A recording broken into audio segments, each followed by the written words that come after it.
When you apply for a new credit card, do you ever read the fine print? Did I hear a collective no from everyone watching and everyone in here? Yeah, that's a definite no, right? Well, we've got Dave Sant here with Cyprus Credit Union, and he's talking about some of the things that you should know before you get the credit card or once you get it and what you should be aware of, right? Yes, so there are certain terms that are in those fine print that you definitely want to be aware of. Okay. You probably want to look into, and these are things that apply both to credit cards and all other loans that you're getting. Okay, so let's start with the first one, APR, Yeah, right? the first one is APR. So APR is your annual percentage rate. Now, in terms of a credit card or an auto loan, right, this is the rate you're going to pay if you have that balance out there. So a lot of times that is a like-for-like type of number. However, let's say you're looking at a mortgage. Okay, you're going to have an advertised rate that may be, right now mortgage rates are really low, so it could be 3.35, but your APR is going to be higher because that wraps in all of the fees, all of the other things you have to pay.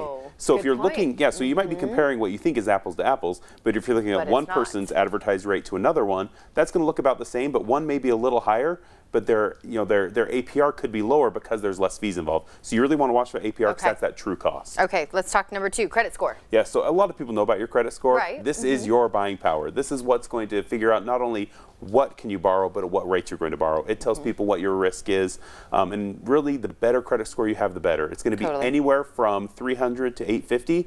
So you want to keep an eye on there. You can be as low as 300? Yes, it can be as low as 300. It gets as low as 300. Whoa, not good. So, but you want to keep an eye on there with, getting your free credit report each year, making sure you're watching to see what balances you have, make sure that you're following a lot of the guidelines, paying down your debt. Sometimes you need to accrue debt in order to start building that credit, but as long as you're balancing it and doing your research there, that's a really powerful thing for helping you. And if you don't understand, ask those questions, right? Absolutely. Like ask the questions what they need to know. Ask the questions, do the research. There's lots of great resources out there. Okay, number three, utilization. Yes, so your utilization, this is something that can have a big impact on your credit score when it comes to credit cards.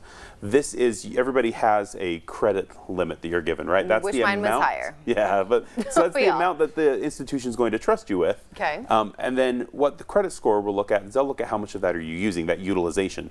So if you have a $10,000 credit card and you have $5,000 on that card, that's a 50% utilization rate. That can impact your credit score. Really? I didn't know that. General rule of thumb is to keep it right around 30%. Because that's showing that you can use it, but you can use it responsibly and you aren't too reliant on credit. And you're not always maxing it out. If you're staying at that 30% or below, that will generally have positive impacts on your credit score. So you're saying the way I lived post-college when my credit cards were all maxed was probably not a good idea.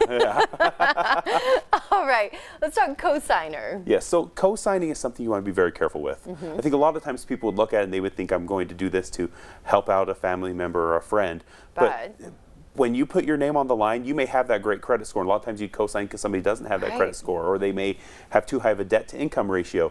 So you think you're helping them out, but really what you're doing is you're putting your name and your credit score 100%. On the line. Yeah, because if you put it out there, you're guaranteeing repayment on there as well. So you might sign for somebody, and if they can't repay, it's going to be detrimental to you. So if somebody asks you to cosign, don't just sign the paper. Do your research, sit down and really understand, would I be willing to lend this person this money? Do they have the ability to repay? Do they have a steady job? Kind of put together your own guidelines for what you would want to have if you were lending money, and then make sure they fit those, and then cosign. But always be careful because it's more than just a signature. And money can bring out a nasty side in people, even if they're your family members. So be careful. We've got the final one, principal balance. Yes, so your principal balance, this is just really what you owe outside of interest rates. So this one you see a lot of times with your mortgage, right?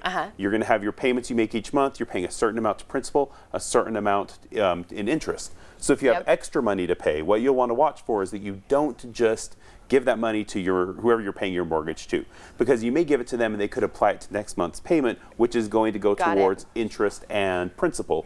So you'd want to make sure you're either contacting them. A lot of people will have online a little button you can click saying this is a principal only payment. Makes sense. And that ensures that any additional money you're paying will go directly towards taking down the balance of the loan and won't go towards interest. I love it. Dave always has the best info about just about everything, right? We talk pretty much the sky's the limit with this guy. He's helping us keep ourselves in line. Well, Dave, thank you so much. We always appreciate it. Hey, we're going to take a short break. We'll be back after this.